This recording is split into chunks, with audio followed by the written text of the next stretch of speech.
हम बहुत अच्छे से समझा नहीं पाते, लेकिन इसका यह मतलब नहीं है कि हम कुछ समझते नहीं हैं। हाँ?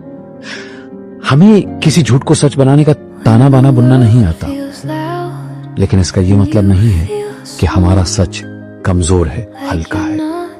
जहां हमें बोलना चाहिए वहां हम अक्सर खामोश रह जाते हैं, लेकिन इसका यह मतलब नहीं है कि हमारे पास कोई जवाब नहीं है। हमें बात बात पर बहुत जल्दी गुस्सा आ जाता है, लेकिन इसका यह मतलब नहीं है कि हम गलत हैं। हमें वक्त पर लोगों का बुरा बर्ताव गिनाकर उनसे हिसाब बराबर करना नहीं आता, लेकिन इसका यह मतलब नहीं है कि हम बुरे हैं।